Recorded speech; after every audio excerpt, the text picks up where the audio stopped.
What is up, everybody? It's Dr. Vibe here, host and producer of the award-winning Dr. Vibe Show, the home of Epic Conversations, and I'm the host of Epic Conversations 2020, Best Podcast News Award winner, 2018 Innovation Award winner, given out by the Canadian Ethnic Media Association. I also co-host and co-produce the only online show in the world for dads and fathers that's sponsored by Dove Men Plus Care.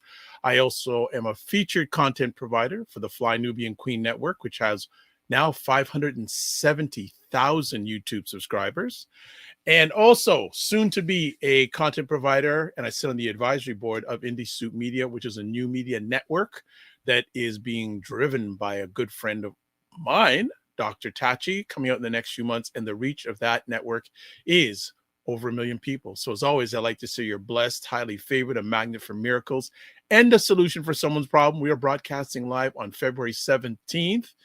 And you know what? I'm just going to get right to it because we got to do our appetizer. So appetizer time. Aisha K. Staggers. Appetizer time. LaLa Key. What is going on? Hey. Oh, good things going on. We got all sorts of madness going on in the States this week. You know, if this wasn't I guess, dedicated edition, there is so much stuff. And I feel bad because you know what's going to happen? You're going to talk about it all on 10 on 10 and not on here. And I don't like that. I don't like that. That's not fair. I'm crying like a little baby. We had something special this week. So, but, you know, that's a nice little teaser for those of you who don't know that we've got things going on in 10 and 10.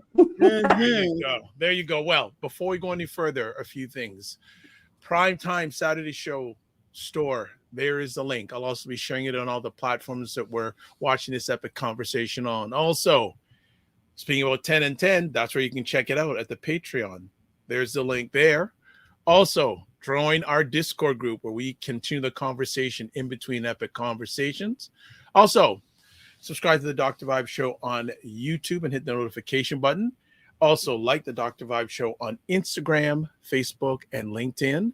And also, to advertise your business product or service on any of the platforms that I host, please feel free to email me, dr.vibe at the drvibeshow.com. All right. Wait, so, before you get to that stuff. Uh-huh. Brand new stuff coming up on the Patreon tomorrow. Oh. Like your 3-month stuff. Oh. Okay. And new stuff coming up tomorrow in the store. Okay. Got it already and ready to post. So before we get into some of the madness that's going on in your country this week, how was everyone's Valentine's Day? Beautiful. Oh, you want to share, or are you just going to keep it secret, lover? And I know you already have. You already have your lover's not secret. We know who your lover is. Your hubby. Yes, no, my hubby's been my hubby for a long time, and plus we've been best friends since we were 14 years old. We went to the art school together, but it never ceases to amaze me how he always shows me love every day. But it's just something about Valentine's. I'm a mushy little Pisces. I'm definitely a romantic. A mushy little Pisces. I am. I'm one of those little mushy Pisces mermaids, and he always does something fun, and he always finds something that is meaningful and not just flowers and candy. He always ties things back and does the most lovely posts about our relationship, and so he did that, and it always makes me cry. But I'm also very blessed to have such a wonderful spouse. Because especially in this last year, when I just was feeling so lost, it was good to know that I could experience all my feels with my spouse and my partner. So it's always good to show the world that you love one another. I think it's great to set an example, but it's also really wonderful to know that I have such a beautiful partner. Aw, that's no nice. Aw. Well, you know, in our family, Valentine's Day isn't as big because it's the same week as my middle sister's birthday. Okay. So my daughter and I, we just ordered food. We sat and we watched movies on just streaming movies, and that's it. And me sitting here figuring out what I'm getting my sister for her birthday, which is tomorrow. Have you figured out something yet? I have not. But no, remember we got that box of really lovely black gift cards. Yes. And I have Ebony Occasions. Yes, Ebony Occasions. And I have one of the birthday cards from it. So I'm definitely giving that to my sister tomorrow. And I'll probably pick her up some flowers. We're gonna go have lunch at my mom's tomorrow. So nice. And as always, hello, Jen Myers. Hope all is good with you. And Regina, happy for you, LaLa. There we go. That it really is nice. It really is a blessing because honestly, a lot of people like myself have kind of checked out the dating world for a minute because it's just really not great. Gotcha. All right. Let's before we go to break, all these trials. My God. Where do we begin, right? Well, first of all, I want to start with the fact that after yesterday's verdict came down, your boy was out here. His first reaction was to rage post about a picture of himself looking rather chubby and called the AI, and then put some AI photos of himself really slimmed down. That was his first reaction. I have no words for this man. I'm actually glad that all this stuff is happening. I wanted to see it. It's a lot of money. It's a lot of money. I'm really curious to see how he's going to come up with all of this money because we all know that he doesn't really have it.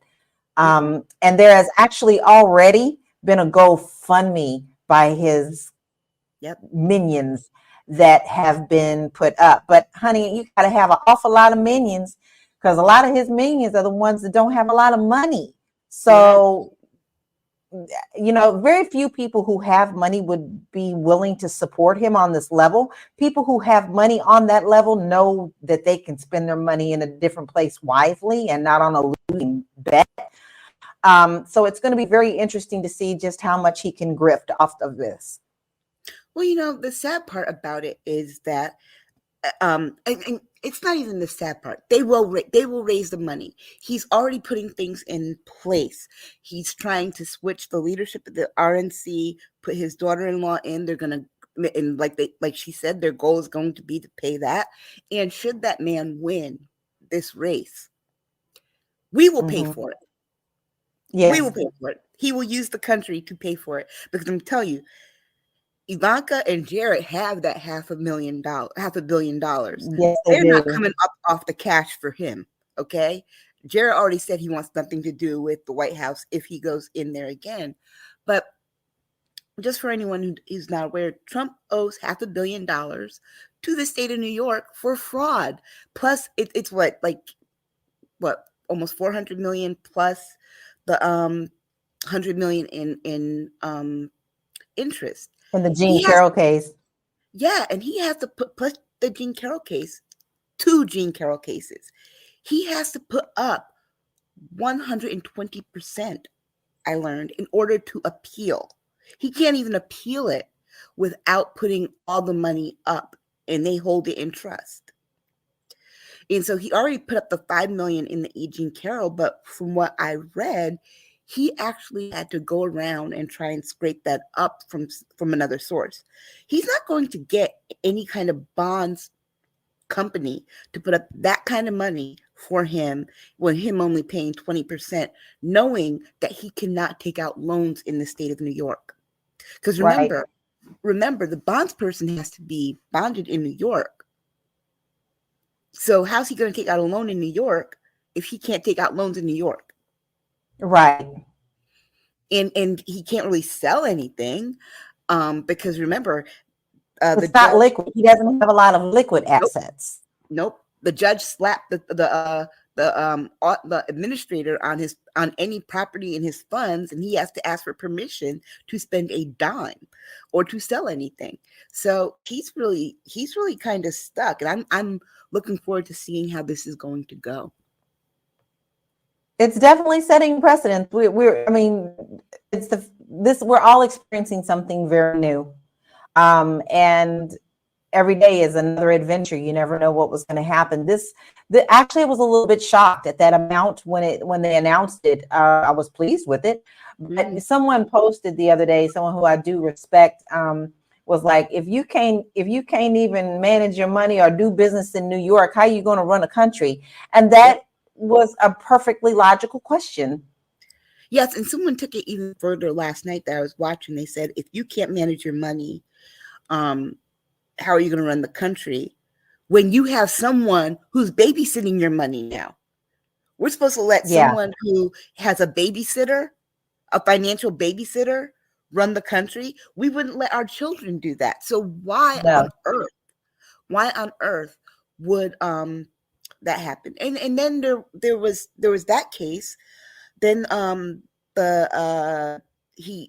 Jack Smith answered the Supreme Court filing the day after the Supreme Court said, "Oh, you have a week to respond." He's like, no, I'm going to do this tomorrow, and he responded to it. And it, people that have read his filing, they suspect that the Supreme Court will not overturn that appeals court that said he has no presidential immunity.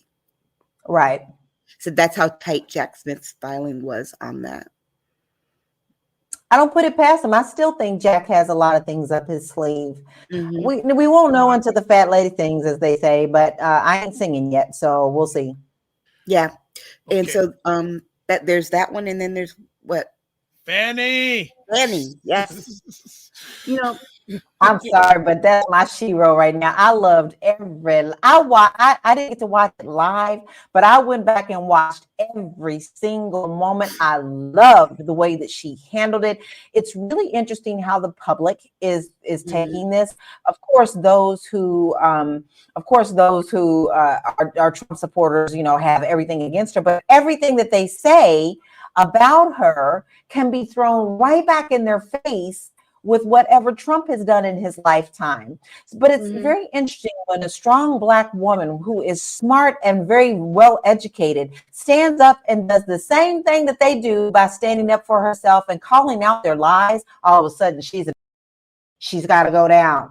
No. She's doing her job, and she's proving just how ridiculous this whole thing against her is. Now, listen, this has nothing to do with what this case has. They're just trying to discredit her because she's a threat. If she wasn't a threat, they wouldn't be doing this. Oh yeah, absolutely. And I actually watched it live, and then part of it I heard in the car as I was driving on Sirius XM. And I'm going to tell you, as a Black woman who's been a professional Black woman, I know professional Black women, your character is always under attack. And this is what this was. And I was glad that she said the thing that she said. I'm not on trial here, although you would like me to be. They're on trial for trying to steal an election. And that is at the heart of this case, okay? Donald Trump is mad because of that fact. He is on trial for this. But he's also on trial for the thing he did in New York when he cheated on his wife. He's conflating the two. All the cases are overwhelming him, and this makes him mad more than anything. So his supporters are like, "Oh, she came off nasty. How would you feel if someone was?" Oh, he's nasty every day. Exactly. He's nasty at every turn. He was so nasty. He's vicious. He got kicked off Twitter before Elon Musk bought. Okay, he was that nasty. He's so nasty that his own party they've crumbled underneath the weight of him. So to say that, oh, no, what she was doing was defending herself, and even more what got me and probably gets Black women and women of color particularly, because I've heard other women of color say this. The thing about the money, not understanding Yes. let me tell you something. I keep $25 in my purse, in my wallet, right?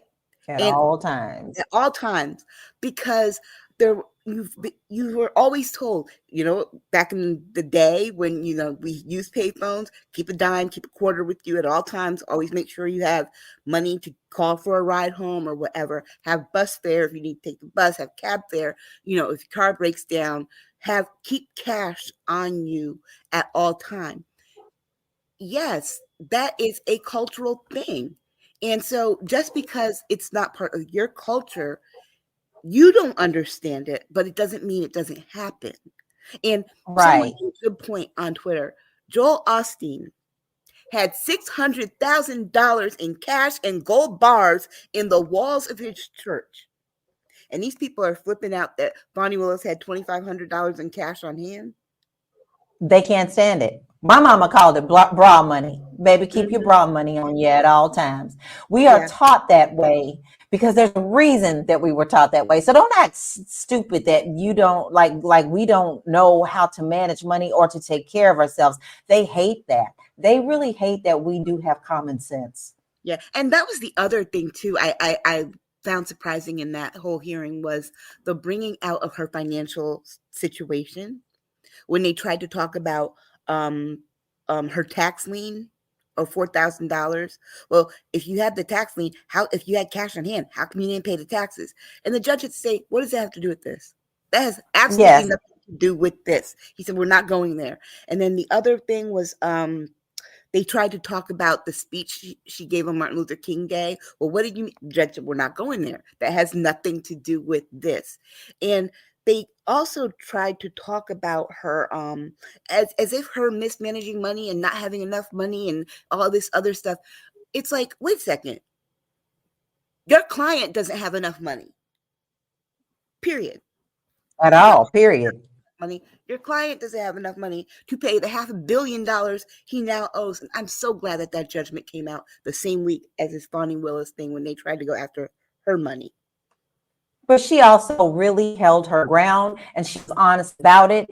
And with her knowing the law so well, she was able to say, no, you're not going to misconstrue and you're not going to change. You're going to listen to the answer that you asked me for. Mm-hmm. You're not going to just glaze over it and make it something that you want it to be. You're going to get the whole answer. Right. And I love the fact when she said, let me tell you, because you lied here and here and here and held up all the documents. And it was a very adversarial interview. And Bonnie came in hot, but the woman was very antagonistic, which sometimes we see in these relationships between white women and Black women who compete in the same professional realm. I've seen it. Yeah. I've experienced it. I know other women who've experienced it. And the trying to match her attitude, which came off even worse. And the thing is that her enemy wasn't Bonnie. It was those men sitting next to her because she was the only woman on that side interviewing. She should have had a problem with them because they were making her do the heavy lift and kept having to explain herself because all the men that worked with him were there. And I'll just say this last thing on this. The difference you saw with how they treated Bonnie Willis as a woman and a Black person was evident when the former governor of Georgia took the stand to say that he was her first choice and he turned it down because he didn't want to have to live with security anymore. So that right there, I think, kills you everything you need to know. Mm-hmm. Okay, and they had so much respect for him. So before we go to break, and I know I have a few we're going to be chatting about this next Saturday, but quick answer from both of you. How would this be different if Fonnie was a Black man? I think the woman doing the interviewing and asking the questions would have, she might have been a little nasty, but she would have checked herself. And because that's what I was going to say. She I felt like was she could check herself over a female, but not over a male. I was chatting with someone today, and their first one of this, he'd be done. If it was a black man on in that sort of trial, he wouldn't last. No, because remember, the first person that she interviewed was Wade, was the black male. That was and I watched that, but he was the first one that they called to the stand, and she was very different with him than she was with Fonnie. With him, she kept tripping up over her questions, having to re-ask the questions. She didn't defer to the judge as much, looking for him to pull her out of things and how things were going, as she did with Fonnie. All right. So, having seen that, I can say that it was different. Okay, so before we go to break, a lot of people chime in, so want to shout you out. The Nobody Asks Me Guys show, Dr. Vibe, how am I? I am blessed, highly favored, a magnet for miracles, and a solution for someone's problem. Regina says, we should set up Aisha with Van Jones. Now waiting for her to tell me why not. LOL. You will.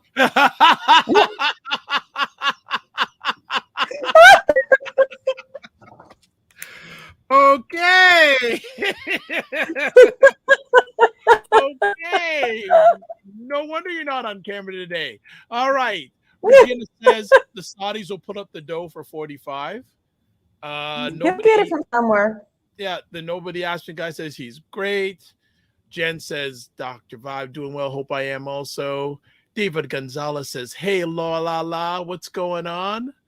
Nobody Asked Me guy says, what's crazy to me is that all of these, quote, superior, unquote, individuals are falling for this grift. Fitness IQ Cam says, good evening, KSF, EYL, RWFQ, FV. JJ Mars says hello from Colorado. What is up? Hope it's warmer. You've brought your Colorado weather to Toronto because it's cold here this evening. Regina says, I just read Fanny has a $2.7 million annual income. No way she was expecting her man to pay for everything. Total witch hunt. Let's go for some more comments that are coming through here. Regina also says, clarification, money from her job, real estate portfolio, stock portfolio, etc. Yes, I keep cash on me at all times. My grandma always had brown money, and so do I. Yeah. The lamppost says, hey, fam, what y'all talking about? Got to catch up. We were talking about trials, but we're going to go to break, and then we're going to go all into digital privacy. So hope you have your questions ready. Dr. Tachi mentioned you earlier. She's in the house from Fort Lauderdale, Florida. Host and producer of Mediascope on most Wednesdays, 5 p.m. Eastern time on Instagram, then 6 p.m. on LinkedIn, Facebook, YouTube, Twitch, and other platforms. The livest show about media, tech, and pop culture, and the driving force behind Indie Soup Media. Nobody Asked Me guy says if it was a black man, it would be worse. Lamppost says, same as I asked the question, when will black women come together as one, healing ourselves and our families and stop comparing ourselves to others and be ourselves with confidence? All right, good con. Also, Nobody Asked Me guy says he was not the target. He had been the target. They would have tried to crucify him.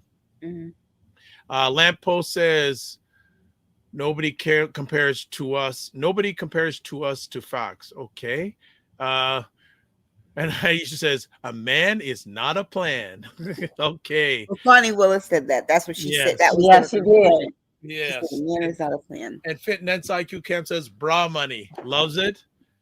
And Derek says, happy birthday, Huey Pewee Newton. All right. Very fellow nice. February baby. All right. So, family, we're not going to be chatting anymore about news until next week, but we're going to go for a quick break. And when we come back, we're going to have a new friend to all you some of you family, but most of you family. We're going to have Monifa Brooks, and she's going to be talking about data privacy. Hope you have your questions ready. I have my questions ready. Do you? So we're going to take a 90-second break, Everyone's going to go for the water like LaLa is, and we're going to be right back. Here we go. And that's what I feel like. You feel like you're the Harriet Tubman of the mind. I am. I feel like I'm one of the Harriet Tubmans of intelligent Black people. Like, I want to liberate y'all from like being left behind and ignored and oblivion. No, really, the rappers get all the attention. Seriously, does anybody else feel this way? Like ignorant Black people, they'll be all up, getting all the headlines on the Shade Room. Overly sexualized Black folks. Over like the twerkers and the just people that don't always represent the best of us. The diversity. Like people like Dr. Vibe. Like everybody should know about people like Dr. Vibe. Dr. Really Vibe he's trying to do good work for Black people. Dr. Vibe from Toronto. Good to see you, my brother. Dr. Vibe. Everybody follow Dr. Vibe. He has a great show. He's very good at what he does, and I have a lot of respect for him. Okay, so let me hop into this. What's up, Dr. Vibe? How you doing? Everybody, if you see Dr. Vibe in the chat, everybody go follow the Dr. Vibe show. Dr. Vibe is a real smart brother and a good human being. I like the guy a lot, and he's very intelligent. And I think everyone should pay attention to what he's got going on. We got to shine the spotlight on the intelligent Black people out here that are really doing the good work. Don't just pay attention to the rappers and the celebrities. A lot of these people are losers. Your true winners are your people in your community that are really having your back. Helping us to have stronger families and a stronger community. So Dr. Vibe is in that category. So you might see the Dr. Vibe show in this chat. If you see him, please go follow him. Okay. All right. So anyway. All right. We are back. Primetime Saturday with Aisha and LaLa, broadcasting live on February 17th. Got a few more comments that comes in here. All this knowledge with no power. Yes, but we can apply it. We can apply it. All right. Let's get to it. So we haven't done, I don't know if we've ever done this on a Saturday night where we've had a special friend or new friend come on and basically drop knowledge. But I thought this young lady would be a great person to have on. I actually have known her digitally for about a year and a half, 2 years. And just this past week, we finally met face to face after about a year and a half of I have the blessing of help amplify her business. So I'm going to do a little bit of intro. I'm not going to go the long version. It could get long, but I'm not going to go too far. So today and this evening, wherever you're watching this, we have Monifa Brooks, co-founder and principal of Garabyte Consulting. Garabyte Consulting works with companies to build programs and processes that protect personal data. She is passionate about enabling innovation while ensuring compliance with privacy obligations to build customer trust and confidence. She's an advocate for privacy awareness and volunteers her time with various school boards and nonprofit organizations across Ontario. This is where I live, and this is where she lives, Canada, everybody, educating high school students about the importance of data privacy. She's an alumni of the PricewaterhouseCoopers Women in Leadership program. She's a seasoned expert in access and data privacy compliance with extensive background developing and implementing privacy programs, leading business transformation in alignment with new regulations, responsible use of data insights and analytics, as well as breach management. Before she did the Garabyte thing, she worked for a private sector organization leading privacy, compliance, and risk assessments to enable the use of cutting-edge technologies and advanced data privacies. So she's the real deal, family. I know the company she worked for. I ain't going to say who it is, but they're a major telecommunications company in Canada. That's it. In that role, she interacted with various regulatory authorities and was the project lead overseeing any remediating compliance orders for almost a decade. She helped operationalize all aspects of the privacy program, implement a CASL compliance regime, implement technology solutions, and manage compliance for unsolicited telecommunication rules. Last paragraph, family, because I have to give her full respect. Her unique combination of regulatory compliance, risk management, process improvement, and project management allows her to find practical solutions for any business. She holds her International Association of Privacy Professionals, Certified Privacy Professional, Canada, and Certified Information Privacy Manager, CIMP designation. She also holds a Six Sigma Green Belt Certified. Yes, you said it's long, but she's worthy. Welcome to Primetime Saturday. Monifa Brooks, what is up? Happy Saturday. I am so happy to be here with all of you. It's very exciting. This is good. Actually, I have to do one more thing. I have to shout out some people. Christy White and Wendy Harris. Also want to say their favorite. So how are you? I was gonna say how you doing? I am well medicated, but I'm up to the job. Okay. No problem. So family, especially if you're watching this live, and Aisha and LaLa, bring the noise, bring the questions. I have a number of them, so I don't know. Okay, you know what I'm gonna say, Monifa, how did you start off getting the role of data privacy, or it's in England, data privacy? Because we don't see many Black women in this area. Why? What's the interest?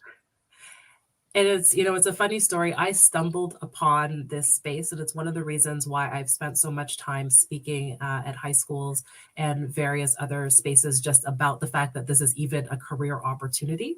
Because frankly, growing up, I did not know this was a job. I didn't know it was a real thing.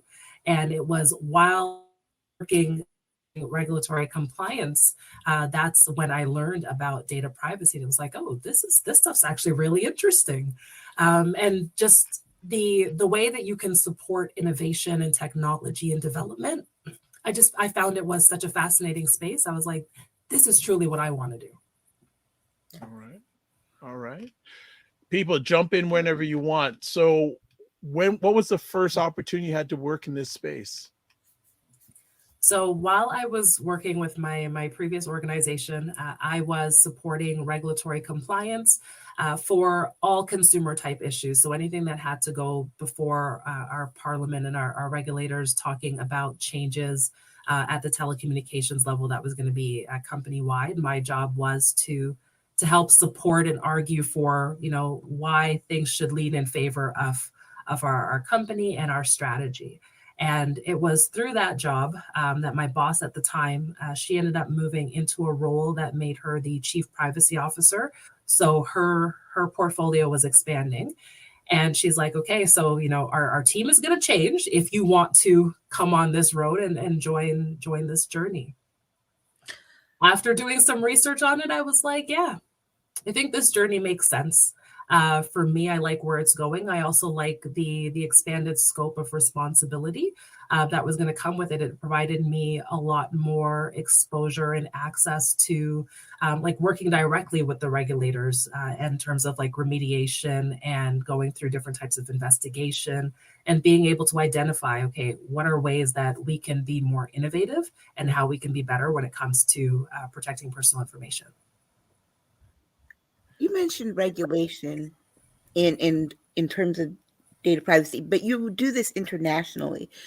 What's the difference between, I know you do in the UK, here, Canada, what's the difference in terms of how data privacy is regulated across those three, and who has the tighter regulation?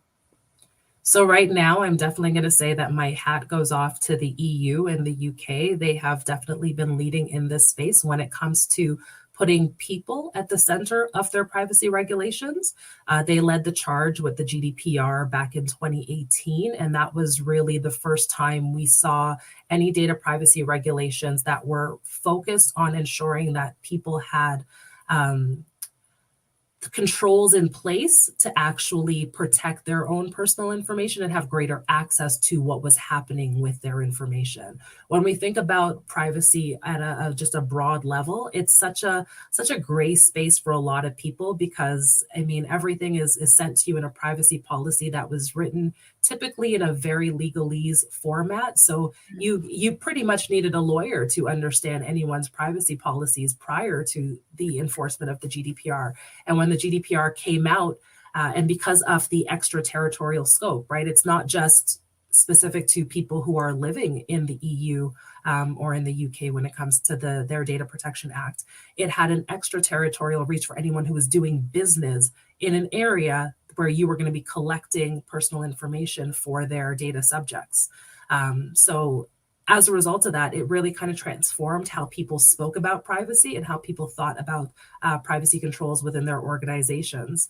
And then because if you are a global company, let's say you're a Meta, as an example, where you are doing business in all these different countries around the globe, you now have this high bar, and it in many cases is just easier to apply that high bar across the board to make sure that you can turn those controls on and off, or apply them just as a blanket to everybody. So in many ways, the GDPR setting that high bar is really what kind of elevated not only what regulators were thinking across the board, but also what companies were thinking across the board if they were operating on a global level.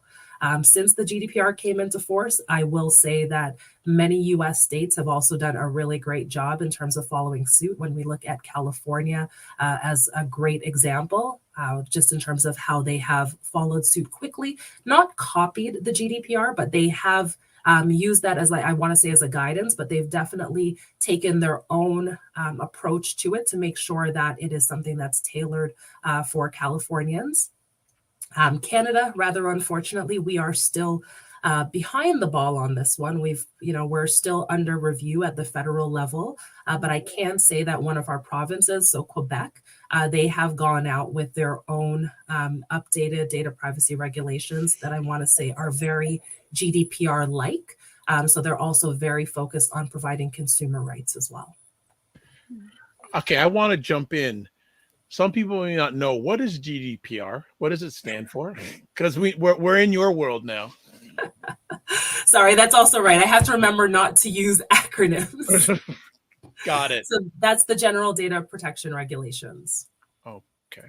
And what's the history behind that? Everyone in the European Union. Okay. So, LaLa, any questions yet? Because I'm ready to go. I do. Aisha asked one of my main questions, but one of my things is what is this information actually being used for? That's where most people just glance through the terms of service, and most people don't realize what exactly all of their data is being used for, and how is this new change with cookies going away soon going to affect us all? So the interesting thing about how personal information is used is that, and one of the greatest examples I have is if you think about Instagram as an example, a lot of people use that app. Have you ever been speaking around your apps and then you notice all of a sudden you are getting ads that kind of seem tailored to what you were just talking about? As an example, I remember a friend of mine, she was talking about buying a jacket for her son as she was like scrolling through an app. And then within less than 24 hours, she started seeing ads that were trying to get her to buy the very jacket she was just talking about, right? So this comes down to, as you mentioned, everyone just kind of clicks through terms of service without really reading them. When you download most of these social media apps, their microphone setting is usually turned to on. That microphone is listening to you, but it's listening to you for marketing purposes because it wants to gather more data about you. The saying as it goes right now is that data is the new oil, right? The more I know about you is the more I can monetize what I know about you, and the more I can make money off of you, because that's the type of society that we live in. So the type of personal information that's being collected can vary, and it depends on the type of relationship that you're going into with whatever that business or organization is. So for social media, they usually upfront gather basic information about you, such as name, date of birth, geographic location, gender.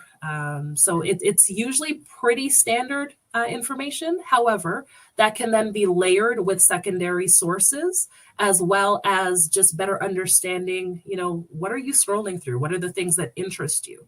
Because now I can use that information to create a profile about you, and create a profile about people who might be like you. So that way, again, I can just monetize that information better. Facebook is free as a platform because it monetizes the information it knows about people so that it can serve ads to you based on what it knows you like, because it has such a huge database of all this demographic data about you. So how do you turn that microphone off that you just mentioned? It's like people don't know it's on. Now that we know, how do we turn it off? So, and this is also, Apple, I would say, took the lead on this a few years ago when they started doing privacy by design. where they were now doing everything off as automatic and you would have to turn them on. Most people, again, when you're like signing up for apps, you're really not paying attention to whether or not it's tracking you always or only while you're using the app, or, you know, never. I mean, so Apple has taken an approach at trying, but for the most part, depending on what type of software you're using, some of these things might still be on anyways if you're not on the Apple platform, or if you haven't paid attention as you were going through. But unless we're having these conversations about how to take control of how your information is used, most people aren't aware of these settings. And then I do just want to say, separate of that, like I have teenagers, and we've had these conversations about like tailored ads versus non-tailored ads. My son is somebody who, he doesn't mind the microphone, because for him, he's like, I would rather you serve me ads that make sense to me than serve me ads that don't make sense to me. So for some people, they're okay with their information being monetized if they feel the trade-off is worth it, but it's not for everyone. You just explained something to me now that I like didn't understand what they were doing it for. Now I know that whenever I download an app and I see while in app, don't allow, always, in the small writing you can't see, but you see that, and I always check don't allow. So yes, okay, good information. There you go. Just two of the families saying hello. Jen Meyer says, welcome, Monifa. And thank you. Dr. Tiachi, who you do know of, says, Hi, hello, Dr. Tiachi. Monifa. I've got a question, if I'm allowed to ask. Usually I don't get a chance to chat during these things with the ladies, but I'm putting my nose in this time. So let me ask, how do data privacy issues disproportionately affect Black communities compared to other demographic groups, or do they? So I would say that they can, and it's because it's part privacy and also just part ethics, right? So when we're thinking about privacy and how personal information is used, we also need to think about the ethics behind some of that and bias that can seep into the technologies that we use. So facial recognition software, as an example, it can be used for a lot of things. Like I've seen security companies use it so that they can, you know, secure their premises. But that technology wasn't built in a way that, you know, addresses the bias that was built into those systems. So we already have lots of examples out there where facial recognition software isn't detecting all types of people, and it is not identifying all types of people correctly. So if we're going to live in a space where your personal information it's going to be captured because the software is being used, right? But then it could wrongfully or incorrectly identify you for something because it wasn't programmed or structured correctly. That isn't to anybody's benefit, right? Like that doesn't help create a better society. And then you also have to look at the data analytics that comes from, you know, the personal information that's gathered. So let's just say we're looking at a city and we are looking at crime rates as an example. If there's already over policing in a particular area, it's going to show higher crime rates than an area that has under policing. And that the data analysis that can come from that can send you down a rabbit hole that creates new policies that only compound the existing bias, right? And all of that is going to be based on the personal information that was collected in order to be the foundation of that data. So whenever we think about privacy and what are the real world implications, the privacy issues become compounded if we're not putting the right structures in place in the first place, and we're not vetting the data and making sure that bias has been accounted for in that data. So considering that we're in an election year here, how are they going to use the technology to market to us, and how are they going to abuse this technology? What do you see are the potential gaps for you taking this data and all this information that they have on people to kind of influence how people will vote? So, and this is something that policymakers have already started taking a look at, especially when we think about AI and just how artificial intelligence has already been demonstrated as being used to have influence when it comes to the political space. So we already just recently saw there were calls going out that definitely had President Biden's voice, that were trying to encourage people towards a particular action, but it wasn't him. It was artificial intelligence created. And we've already seen how that's seeped into this space. So knowing that artificial technology can be used to replicate voice, it can be used to replicate image, you can create videos out of all those things. If we now layer that into a space where I can serve ads to a particular demographic using whatever social media platform I want, if we don't have the right controls in place to identify the real from the fake, our world is only going to continue to shift into a more divisive space. So personally in my own life, I don't use a lot of social media. And the reason I don't use a lot of social media is because I don't like algorithms learning me. I don't think that's healthy. I like to live in a world full of rainbows and sunshine. And find that social media, despite the fact that I was trying to curate my social media to a particular set of rainbows and sunshine, it kept trying to seep other things in to my algorithm based on what people I know might be interested in. Because again, the algorithm's only job is to learn you and to learn what's happening in your circle. As people, we tend to already live in a very isolated bubble and not always allow differing opinions in. So as a result, the algorithm learns too much about you. And then it starts to bring these other things in, whether they're real or they're fake. It's bringing things in that are feeding you towards a particular way that will either just continue to compound on beliefs that you already had or just make you angry. And especially when, we're taught to trust what we've seen, right? So if this artificial intelligence can be used and manipulated in a way as a result of these algorithms knowing what to feed you and when, because it knows, you've just seen X video. So now if I show you this video, you're really going to be hooked and you're really going to go down that rabbit hole. It's going to be a very slippery slope. And we've not yet identified a way to put proper controls around how the AI technologies are being used. I think it's fantastic that we have them because they have so much potential. But as with everything, right? There is a dark side that, and I don't want to use that word, but there is a nefarious side that can happen where things go down a path that we won't be able to get back from. All right. Just going to interrupt here. 2 comments here. JJ Marr says, eventually a lot of this information can be used for fraudulent purposes. Mm-hmm. I've been the victim of identity theft. Whoa. And Sandusky, Ohio Bro says they abuse the ADOS movement of being Russian and AI. Okay. And JJ Marr says more sophisticated ways of ID theft. Yeah. Wow. Okay. Ladies, more questions? I got some if we need to back up. No, I've got one. Okay.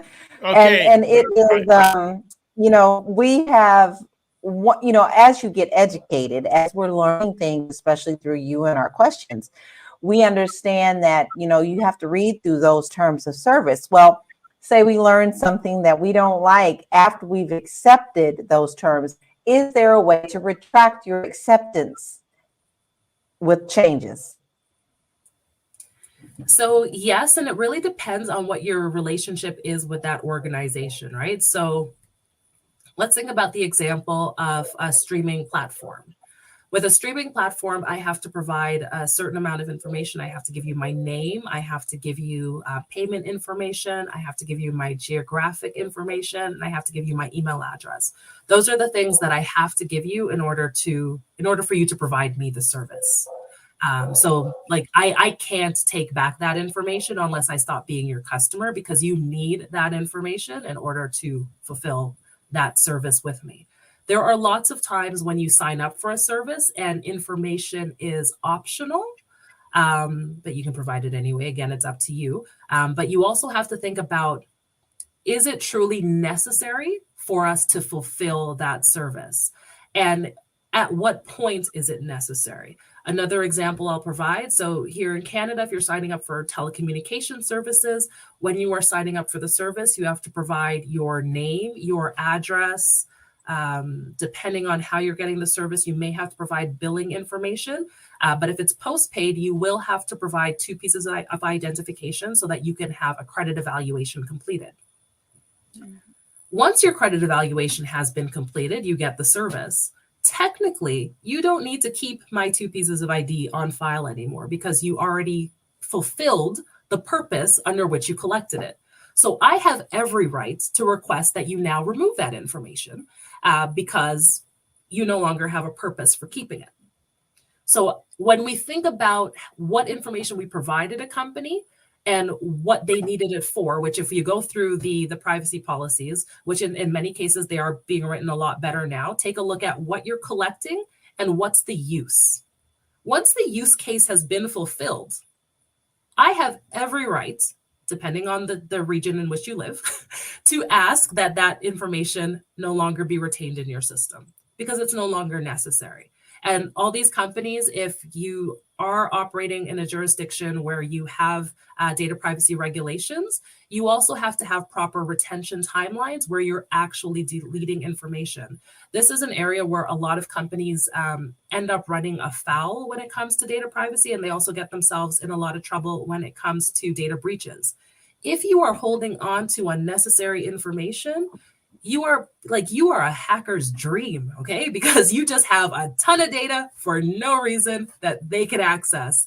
A lot of the companies I think about that have had breaches, they're hanging on to data from like the early 2000s. There is no reason for you to have that data if for no other reason than it's expensive to hang on to data that you don't need. All these like data servers that you're paying for, if you don't need that data, just get rid of it. Put everybody out of their misery. Just get rid of that information. But regardless of what those companies do, it's important that people know, depending on where you live, you do have the right to request that that information be deleted. You also have the right to request to access the information that a company holds about you, and they have to provide that with you. That's actually one of the reasons why if you do have a social media account, you can request a copy of all the data that you've like stored there. So like if you've like posted pictures and like you can request and download a copy of that file. Interesting. Now, I have a little bit of a different situation because I travel globally. I'm back and forth between the EU and America quite a bit, but I depend really heavy on my computer for all of my information. How can I best protect myself when I'm going across country lines and each rule? EU is great. They do a lot of good protections, but how do I know that I'm being protected at the best level when I'm traveling? So when I think about how you want to protect your own personal data, you definitely want to make sure that how you're sharing your personal information is usually in an encrypted format if you have to share it at all. You want to make sure that, like, I'm guessing most of your stuff will probably be on a laptop, that you have proper password protection on your laptop, that you have antivirus, that you've put the proper technological safeguards into your own equipment. Be very on the alert for spam and like phishing attacks, because that is huge. That is one of the number one ways in for fraudsters. And just be conscious of where you're sharing your personal information. A lot of times people overpost on social media. So a lot of things about them, such as your what we call tombstone data. In most cases, like if you think about like your bank, if your credit card was hacked or something like that, or fraudulently used, and you had to call into your bank to get things corrected, they're going to ask you what we consider to be your tombstone data, your date of birth, your last 4 digits of your social security number. They're going to be asking for things that might not be readily available to others.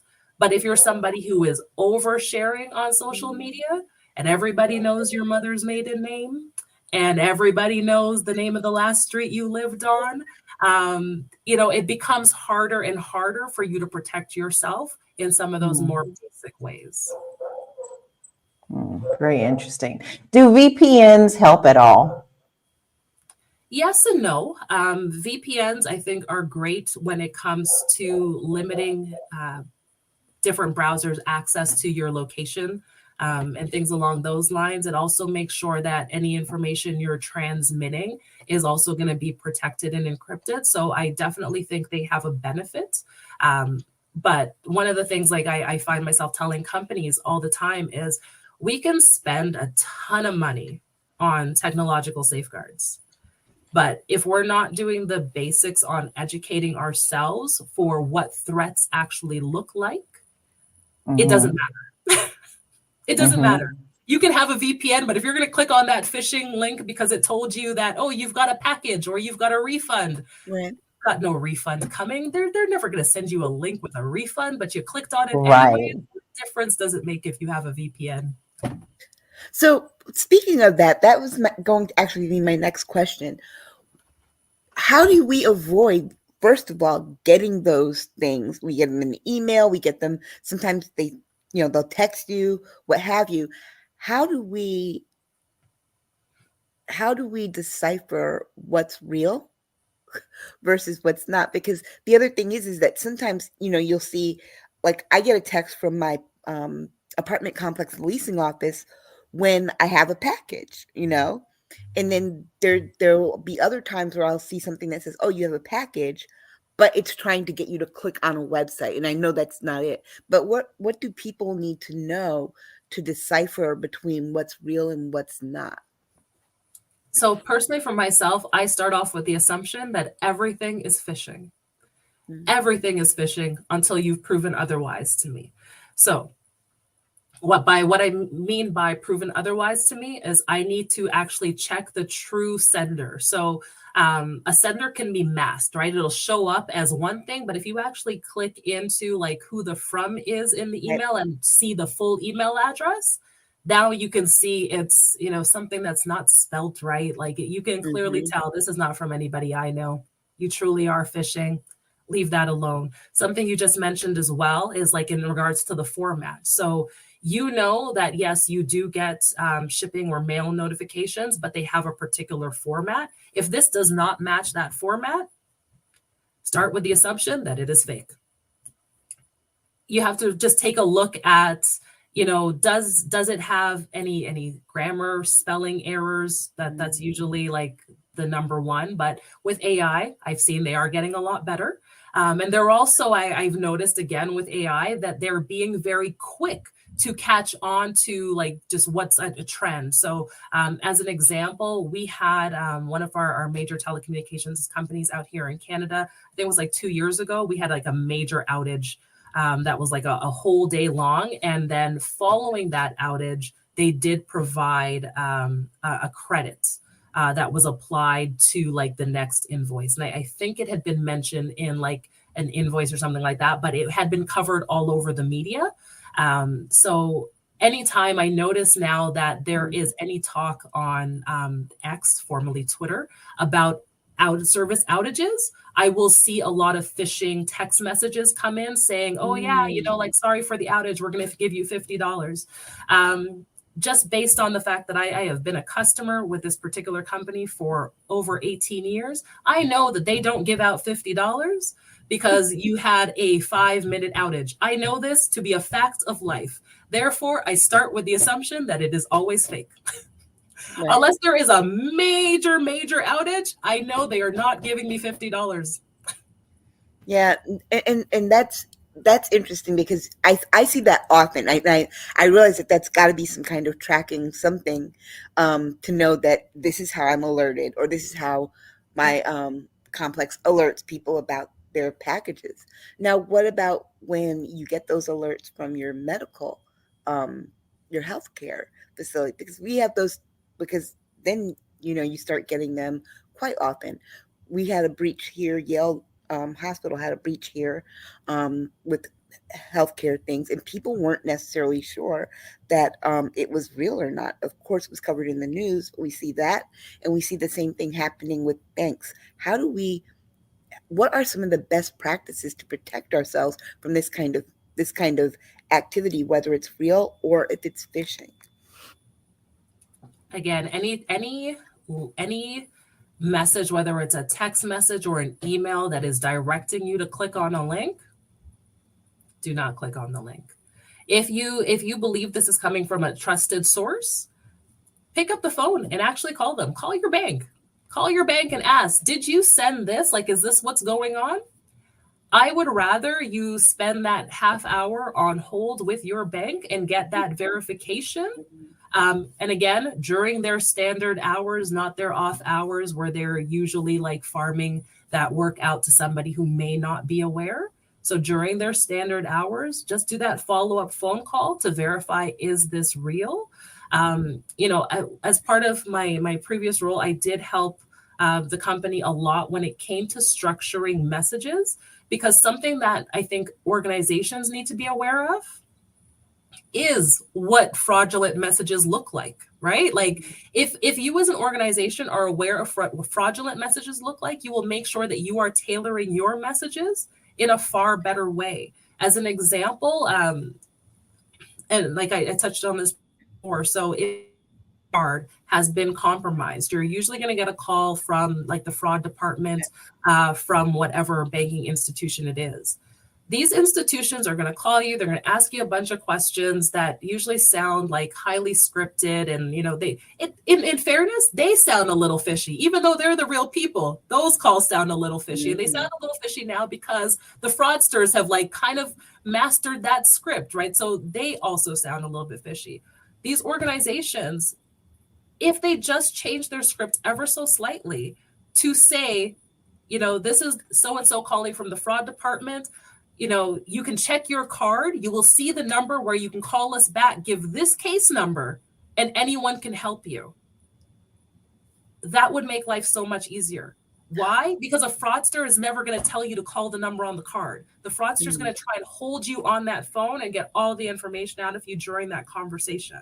If we want to change the habits, I think organizations also need to help support the public in regards to what that shift looks like. Let's create a system where we can actually verify, trust but verify. But that would require hiring people, right? And so they don't want to cut into the profits. There you go. Good stuff. I just want to jump in. Got some comments here. Regina says, I noticed that Google Mail now uses a different font for any mail that is phishing. Fitness IQ Camp says, I'm loving these tips. JJ Mars from Colorado asks, he says, I read somewhere that a computer scientist said it is impossible to delete data. There's always some way to retrieve or resuscitate data. Is that true? No, it is possible to truly delete, but it is up to the company to properly do that. So most companies, what they'll do because they don't want to delete data is they will de-identify the data so they can continue to use it for analytics purposes. But you can truly delete the data. All right. I'm going to jump in because I got a few questions I want to ask here. So let me ask you, can you explain some common misconceptions about data privacy and how they may impact Black individuals? Let's see. Well, so I'd say the main misconception about data privacy is that it's the exact same as data security. They are completely different.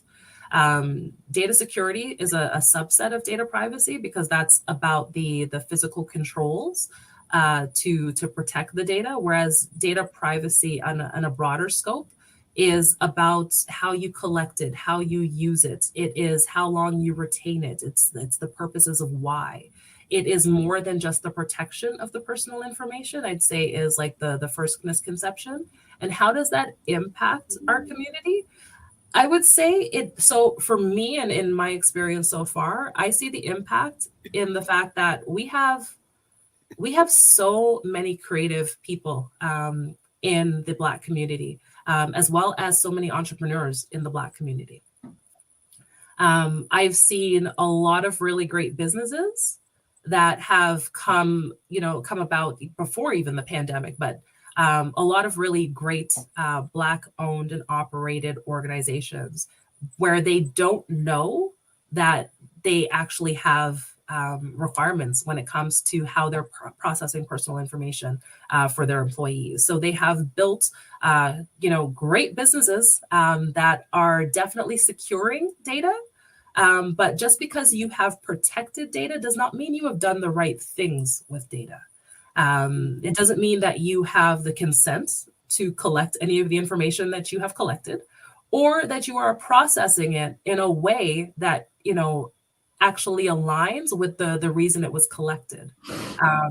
As an example, like if you own an organization and you have security cameras that are operating both inside and outside of your organization, where are those security cameras pointed? Do the people, across the street who have just gone to the convenience store across the way and have nothing to do with your organization know that not only have you collected their image, but you're also doing facial recognition and demographic scanning on the image that you've collected? And again, because you didn't know that you even had to put policies in place to explain what you were doing. So for me, one of the biggest challenges has been just trying to educate people on what are the things that you need to know to make sure that you're operating in a way that makes sense. One of the questions at the top we started talking about was, what are the countries that are taking data privacy more seriously? And I definitely said the UK and the GDPR. It's because they have huge fines for non-compliance. The way that I see this impacting our community is because as these privacy regulations are more broadly adopted across the globe, all the fines are coming with them, right? Again, if the Black community, we have all these startups and businesses that we're running, whether they're small or mid-size or large-size companies, if we aren't ahead of the game when it comes to how we're implementing our data privacy controls and our programs, the fines are going to impact us the most. Really good. Got another conversation piece for you. What role does systemic bias and discrimination play in data collection and privacy violations, especially for Black individuals? I would say that they help reinforce stereotypes, right? Because data, like even when we think about artificial intelligence is learning from, data and images that already exist out there, right? If the bias is already here and we are training you on data that is biased, we are only then going to further escalate that bias in ways that are amplified because of the way that technology has amplified. If we think about, just like when ChatGPT was first launched, and you're like, okay, ChatGPT, show me pictures of like professionals, and you're only seeing white people, that's because of the data that it was trained on, right? So whereas if you asked it, oh, show me a criminal, it's going to show you a particular type of person because of the data that it was trained on. So then if we're going to use that technology to start doing other jobs for us because it can do that computing power a lot faster, think about how that would amplify the biases that are already seen in society.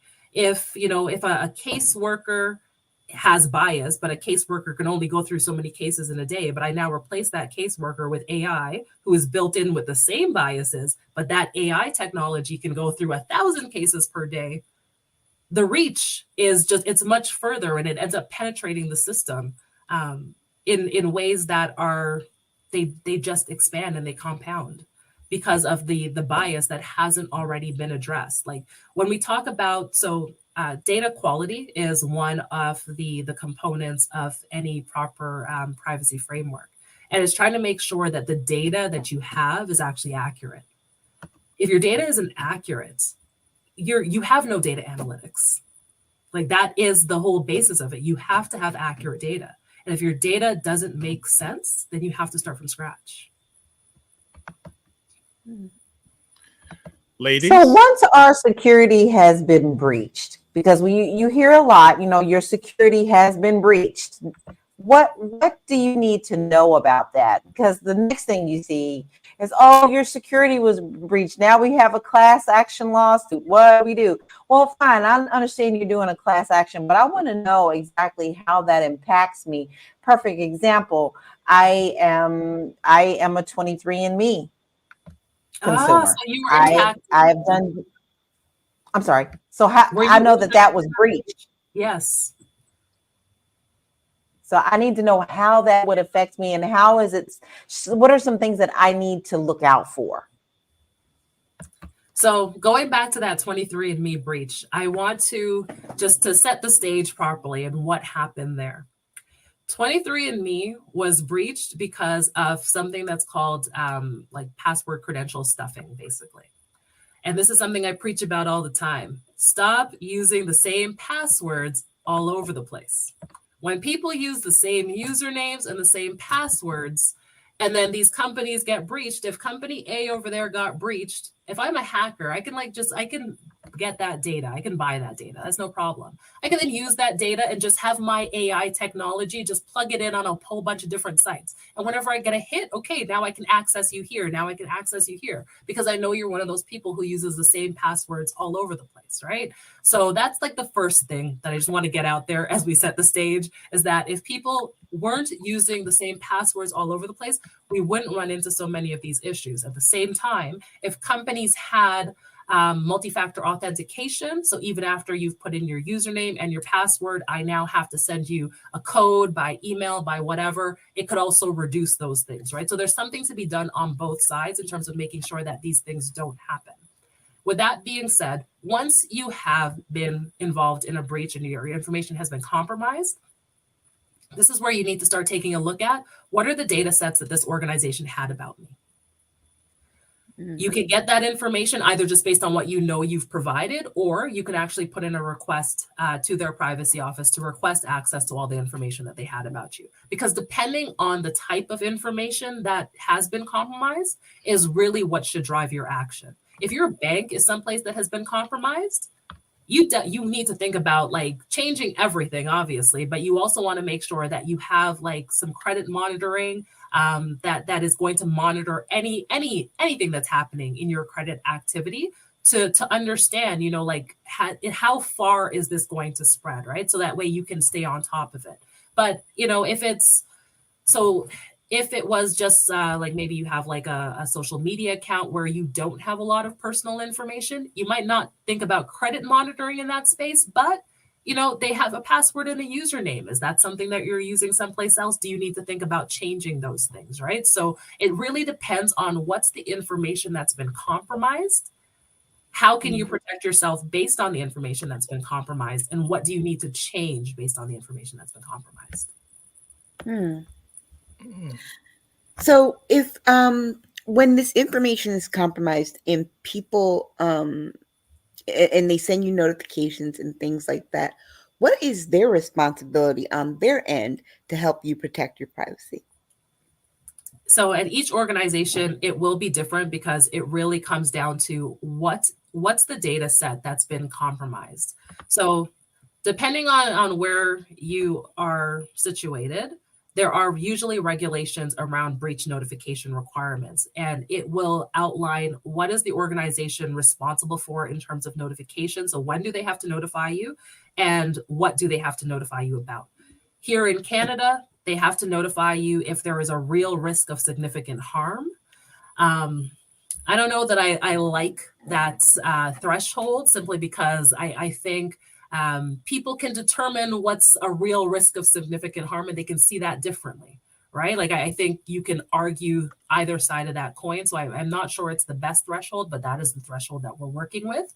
If they do believe there's a real risk of significant harm, they have to tell you what happened. They have to tell you what was compromised, and they have to provide you some way of mitigating this. So most of the things that we see here on this side of the border is that they will usually provide some type of credit monitoring depending on the sensitivity of the information. If they're not providing some form of credit monitoring, it's usually then in the case that they probably wouldn't be notifying you because they don't see it as a real risk of harm. But it usually just depends on what type of data has actually been compromised. And because, if I'm thinking about a company, a social media company where, maybe what was breached was your username, your email address, your password, possibly your photos, they might not, like the company could argue that it's not a real risk of significant harm. Whereas I could argue that it is a real risk of significant harm if my pictures and everything are just all out there, all willy-nilly, right? So it really just depends on how people are arguing it. And it's also one of the other reasons why you'll usually see a lot of class action lawsuits that come about as a result of that, because the company is going to do what companies do. And that's usually going to try to argue as to why it is, the breach happened, but it's minimal. And, you weren't really impacted because they don't want to have to pay out. So it's just easier to play it down. All right. I'm going to jump back in for a moment. Nichelle, like that name. I say $263 today by deleting 4 apps I didn't even though I still had. So, and changing from Geico to USAA. Don't know what that impacted her, but she deleted some apps and she saved some money. And Dr. Tachi asked, so why don't companies do more with multi-factor authentication to prevent such breaches? Oh, I can't even tell. Okay, so okay. Thing with organizations come down to dollars and cents.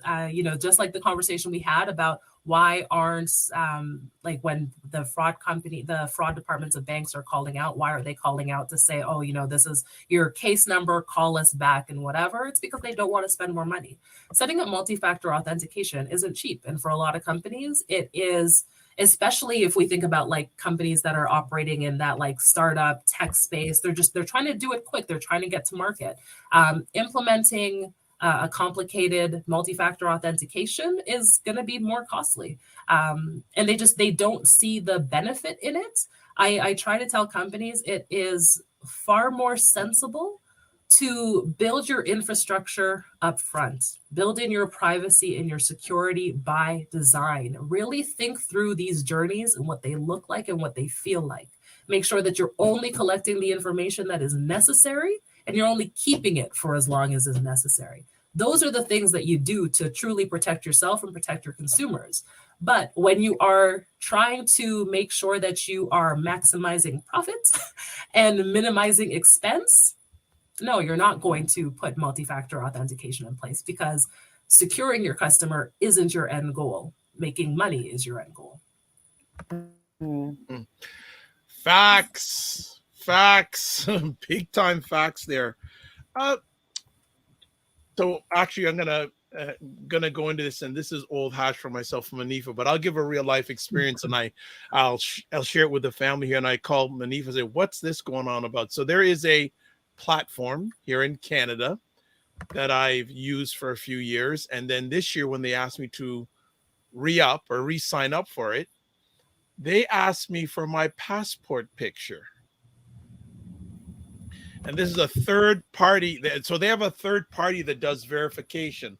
So they not only ask for my business number, they ask for my passport photo. Then they asked me to take a picture of myself to verify the picture of the passport photo. And I said, this is ridiculous. And even crazier, I've used this service before. So they already have some data, especially they have my business number. And I said to Monifa, what is up with this? So Monifa, tell the people what you came back to me with in regards to this situation. And see, and that one was another wild one. And it really ties into what I was saying before is we have to, it's great to have these technologies. So the organization was implementing this technology because they said their stated goal was to reduce fraudulent participation on their platform, which is great. Absolutely, it's a valid purpose. So they enlisted the use of this third-party company to do ID verification for them. In looking at this third-party company, so this company is not actually, it's not embedded in any system. So I'm going to give you my driver's license. I'm going to give you my passport. You're not vetting that with anything. If you go through their privacy policy, it actually just said all they're really doing is they're going to take a look at your selfie that you take, and they're going to look at the picture on your ID, and they're going to compare those two. And if they match up, then you're good to go. Doesn't mean I did not fake that ID. So your stated purpose and what's actually happening, they don't add up, right? Like it started to fall apart. So now you are over collecting unnecessary information from me because what you said you were trying to do still isn't being done. If you said you're trying to reduce fraud, this does not reduce fraud. So why are you collecting my information? And then furthermore, when we go further into their privacy policy, like you're going to hold on to that information for a few years before you even delete it. If your stated purpose is to just make sure that, my ID matches up, you've done that. Now you can delete my information. But they're not doing it, is what you're saying. They're not doing it. So now if this rinky-dink little company ends up having a breach, you have my passport information out there. Oh, wow. I love the look on LaLa's face right now because LaLa is very much engrossed in social media. I had a massive hack about 3 years ago on my Facebook.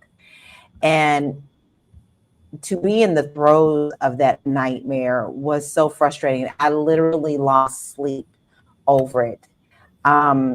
Because they had control of my personal videos. They manipulated them to make them seem like I was saying something. Of course, it was for Bitcoin because that's all the rage 3-4 years ago. And for 4 months, I went through trying to get my account back. And Facebook was no help, none at all. They had no one to help me. They wanted me to continue to upload my driver's license and things of this nature when it was nothing but an endless loop. So what happens to us when we don't have the customer service that is really supposed to be helping us during these hacks?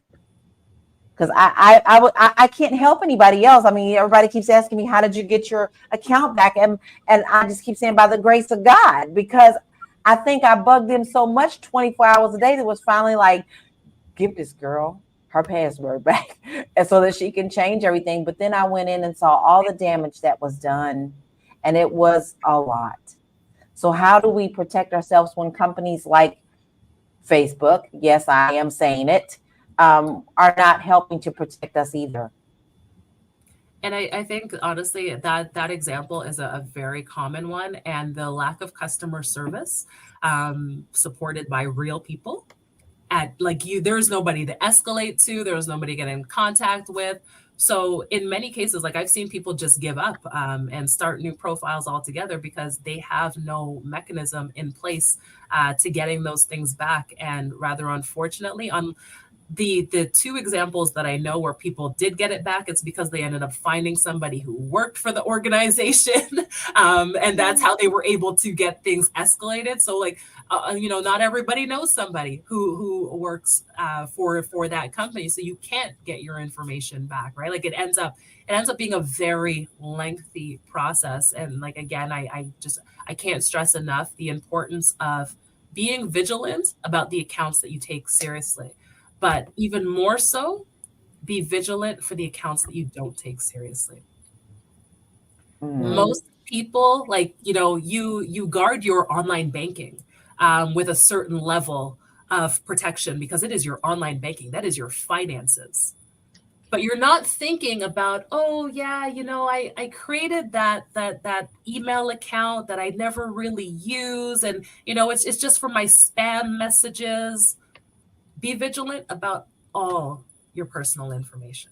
Because if any of it is misused, usually what ends up happening is if I'm the hacker or the person who has nefarious intent, I'm going to get into the accounts that you guard the least as my way in to the accounts that you guard the most.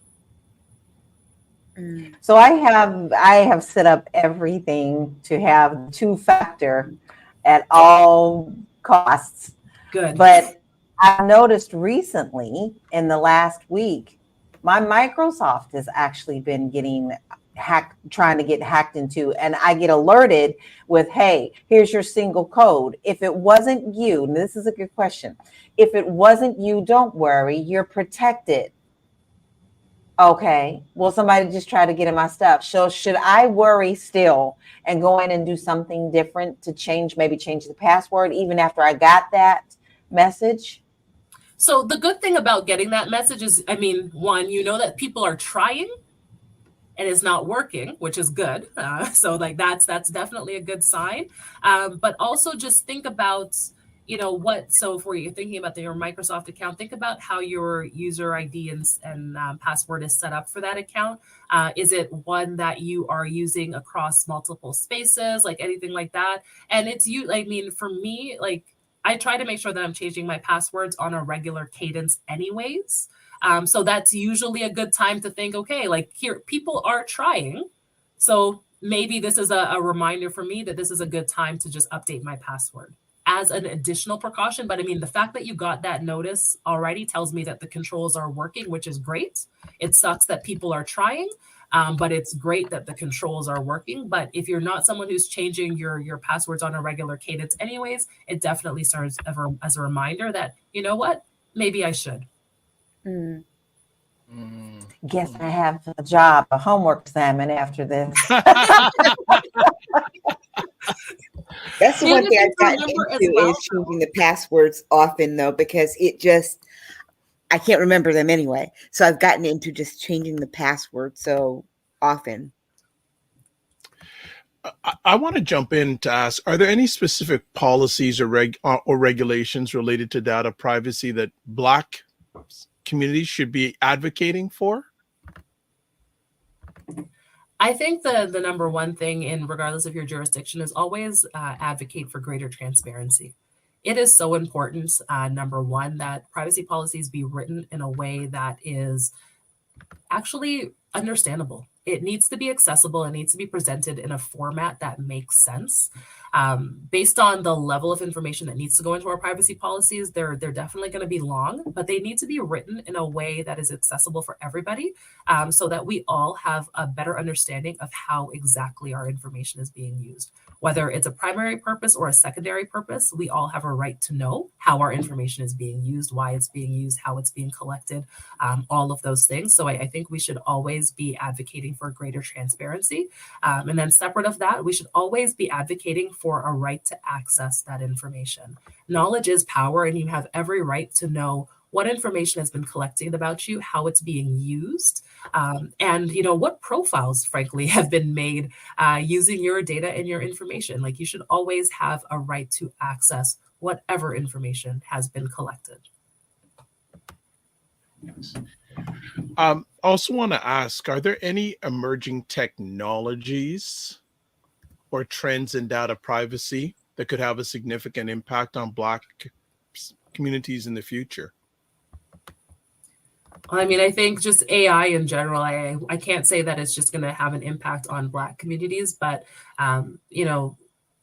artificial intelligence and the introduction of artificial intelligence on the scale that it has been released on, because the reality is we've had AI for quite some time, but now that it is accessible to the masses in a way that it has real life impacts on our day-to-day, because they've not been tested on this scale before. So it's going to impact all communities in ways, frankly, that we simply haven't prepared for.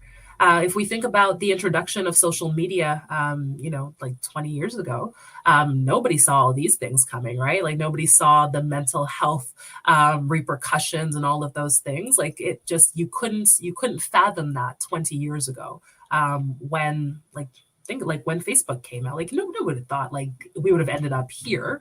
And it's the same thing that I see realistically with artificial intelligence on this scale, simply because we've not tested it. We don't know all the impacts. I mean, we have insights simply based on the fact that we know what bias looks like, and we know what the negative impacts of bias look like. But we have not seen it on this scale with this level of reach, right? So it's definitely the one that I think we have to be the most aware of, especially when we think about AI is powered by chips, essentially, right? It's powered by these chips. And as the chip technology gets better and increases in its scope and capacity, the AI technology will as well on an exponential level. So it's the thing that we have to be the most conscious of, because if we are not staying on top of all discussions about how we are mitigating against bias in these technologies and making sure that our voices are heard in all communities realistically about how, like when we identify the biases, we need to be on top of calling them out. Absolutely. Ladies, anything additional? No, this has been great. I'm not finished yet. I just putting it out there, though. I got some more questions, but yeah, I'll see if anything else comes up. But Monifa, I also want to ask you, you mentioned earlier on about Black businesses. So conversation piece here, how can Black-owned businesses navigate data privacy concerns while still leveraging technology for growth and success? I'd say the very first thing is definitely make sure that you have a privacy policy, whether that's something that you've hired someone to do or you've put together yourself. Have a privacy policy that speaks to what you are collecting, why you're collecting it, and how you're using it. Do not copy and paste a privacy policy from somebody else, simply because it is not your organization. It doesn't matter if you operate in the same space or not. It is not your organization. Therefore, you do not want to commit yourself to saying you do these things that you do not do and you do not know about. If they are not about your company, do not put them in your privacy. Privacy policy actually speaks to what you are doing and how you are doing it. That is your first, and I would say your primary, like where you should start is just understanding what you're doing, how you're doing, and make sure that you're communicating that to your public. And then separate of that, you want to make sure that you have the right controls in place to secure that information. So it's not just important that you are telling people what you're doing and how you're doing it. Make sure that you actually have controls in place to secure that information, and make sure that those controls mirror the sensitivity of the information. You can't be collecting sensitive information, especially when it comes to like health records, financial records, and not put proper controls in place to protect that information. Again, I think about 23andMe. That is sensitive health information that was being collected, and you did not have multi-factor authentication. That's crazy. Benil says companies are requesting more and more personal information online before they indicate they'll give you work. So let me ask then, and that another item comes up with me. We're doing this through laptops or desktops right now, but what about security for these things? Yeah. So, I mean, one of the reasons I have an iPhone is because I like the security controls that go into iPhones. If I could have a BlackBerry still, I would, because I really liked the security that came with those devices. But since that is no longer an option for me, I have migrated to iPhone. I'm not a fan of open platforms simply because I find anything that has too much open access can always be used for nefarious purposes. So that's why I'm not a huge fan of open platforms. With that being said, you can still use a VPN on your mobile device. There are lots of security tools and features that allow you to have the same level of support on your mobile. And you could also just take a look at, especially check with your telecommunications provider. do they have the software in place that is trying to block out a lot of the spam calls and text messages? Do they have filters for that? There are also a lot of third-party filters that can be used to block those things out. I think about this in the context, like anyone can be scammed and defrauded. That is just a reality, because it has nothing to do with, are you informed and are you aware and do you know what to look for? It has to do with timing. If you could be as aware as you want to be, but maybe that scam call came in at a moment of like high stress and just like you're busy, and that's when you got the call, and it slipped behind the barriers that you had put up to make sure that you could catch something like that. So these things can happen. So I try to always just look at what are software that can help block out as much of that as is humanly possible.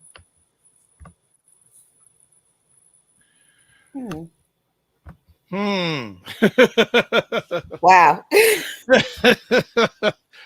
I told you, ladies, she's a real deal. Yeah. She's a real deal.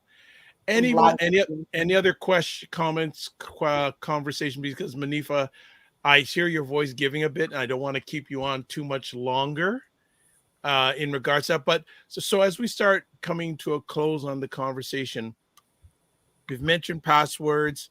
Are there any other tips that you'd want to give our family here when it comes to privacy online? You've mentioned a myriad of things, and I'm going to ask you offline to see if you can. I know you did for another conversation, just providing some tips, and we can give it to our Discord group, some top 10 tips. But is there anything else you want to add on to the conversation today before we let you get some rest? Actually, there is one thing that I did want to share. And I think this is something that I would love for all of our viewers, everyone, to just share within your own family circles and friends. What I have seen within the past few months, I've seen a lot of online attacks targeted to an older age demographic, using a lot of artificial intelligence to try to dupe people into like giving up their life savings. And I do see it specifically targeted an older demographic where, they know to believe what they've seen on TV and on the news and all these things, right? Like that's where they've always gotten their information. And a lot of the AI has been used to mimic news reports. And mimic things that look real and mimic people who, would be trustworthy sources, also that they can get to people's life savings. So, this is conversations that I've had with my own parents and families and friends, just letting them know, like, if you see any of these things, don't do it. Don't click on anything that you've seen on any of these platforms, anything that's, frankly, even if it doesn't sound too good to be true, always try to verify it through another source other than the platform you are on before you make any decisions and before you take any action, right? Again, this just goes back to the trust but verify. That is the age we live in now. You must trust but verify. And if it can't be verified, then you got to leave it alone. It's sad to see a lot of people who have been duped by some of these things. And once that money is gone, it's gone. So the more we can do to just kind of spread that awareness about, how to be more on top of our online activities and presence, and really just trust but verify. I think that's a good way to close your conversation. Yeah, trust and verify. Love that. Monifa, thank you so much for sharing when you're not 100% health-wise with the Primetime Saturday family. Her contact information is on the screen. It's also on any of the platforms that you're watching this, except LaLa's. And my LinkedIn, the contact information is there. Thank you as always. I have a feeling we'll be talking between now and Tuesday. And thank you all so much. Yeah, thank you so much. And as always, to you and your family, don't just manage your time, manage your energy, and remember to give yourself grace and get better. That's my plan. All right. And it's before 9 o'clock, so you can go to bed, because she likes to go to bed before 9 o'clock Eastern time. So, well, actually, let me just see if there's some. So this is Dr. Ty saying great info. Thank you. And Jen says, thank you, Monifa. So Hardcore Family is, and Dr. Tashi also said the 23andMe situation is terrible. And Fitness IQ says, rest up. All right. Take care. Be well. Take care. Bye-bye. All right, family. There we go. What wonderful information. Absolutely. Mm-hmm. It's very, very good. Absolutely. It was, yeah, she is fantastic. And she's really passionate about doing this. And when we first met, she says, you have C-SPAN in the US. She watches the parliamentary channel all day. Like organization. So she's a huge fan of regulation, et cetera, et cetera. So ladies, any take homes or comments from this conversation? I'm very glad that she said at the end about taking care of our elderly. I know too, in fact, very good friends, parents who thought they were giving their information to the banks because they got text, this new technology, and because it looked like that bank's logo, they gave it, and they ended up being drained. And not only that, getting their social security numbers as well. So now they'll have to continue to monitor their stuff for the rest of their lives, of course. And you're talking about social security money and everything else. So I think we do need to have these conversations with our elderly family and friends, because if we can be fooled and we're pretty savvy with it, then if they are doing it, then it's very easy to target them. So I just really wanted to drive home that. Yeah, it really is. Same as you, LaLa. I've had elderly relatives be duped by these companies because they don't know what to look for, and so yeah, we've got to take care of them, and we've got to take care of the kids too. Yes, absolutely. So Fitness IQ says, watched the movie Beekeeper. Same thing happened. And Fitness IQ Camp says, thank you for the reminder, LaLa. All right. Beautiful. So what we're going to do this a little bit more often. We're going to have friends come in and lay it down, because I know a lot of times some of the stuff we chat about is not inspiring, but we got to chat about it and give our lens. The ladies got to give their lens to it, to give their lens on it. But more and more as we go along, we're going to bring people on and share their passion or subject matter expertise with y'all. Because again, especially on the Fly Nubian Community Network, this is information that's generic. Canada, US, around the world, it's generic. And I haven't seen, especially from a Black lens, too many of these conversations happening. So again, huge thanks to Monifa. So we're going to wind it down. And before we wind it down, it's time for what we do. We give them their flowers before they jump off. So last flowers, LaLa Key. You can find me at Living the LaLa on all social media platforms. And I want to personally say thank you to my viewers on my pages for your comments and your watching. Please share it out, because this is really good information for everyone. Absolutely. Aisha K. I just want to say thank you to Monifa again. I really appreciate that. That was so much great information, and I'm looking forward to our next topical chat like that. So definitely. Yeah. And myself, this is where you can get a hold of me. Website, the drvibeshow.com. Also YouTube, Facebook, and LinkedIn, the space dr period space vibe space show. Instagram at the drvibeshow, and X at drvibeshow. And also you can watch replays of Primetime Saturday. Gotta change. I didn't do it this time. Saturday should be Saturday with Aisha and LaLa at the Dr. Vibe Show on YouTube, Facebook, and LinkedIn, and at the Dr. Vibe Show website. So as we close it down, I'm gonna change that Saturday right now. It's bothering me. If I don't change it now, I'm never gonna change it. So let me just change it now. Okay, I'm gonna prove to you that I changed it. See. The S is off Saturday. It's and thank you, Jen, because Jen's gonna remind me. Okay, so we're done there. All right. Final comment that we have here. What a great conversation. Loved it. Thank you, Jen. Much appreciated. So as we close it off, live your life as a dream. If you can dream it, you can make it. Sometimes you have to get small to get stronger. Block assumptions and aim bigger, aim better, aim higher, aim wider. Love, faith, and respect. Remember to give yourselves grace. And we'll get back to regularly scheduled program next episode. All right. God bless. Peace to you well. Keep the faith. And also contact me if there's areas that you like us to have conversations about, a specific topic or genre. We'd love to do it. All right. God bless. Peace to you well. Keep the faith and walk good. And let's wish her you should get better soon, and also Monifa. And Monifa will be back. I know you guys want to have her back, so we'll have her back in the next little while because I'm sure there's more she can share. Be well.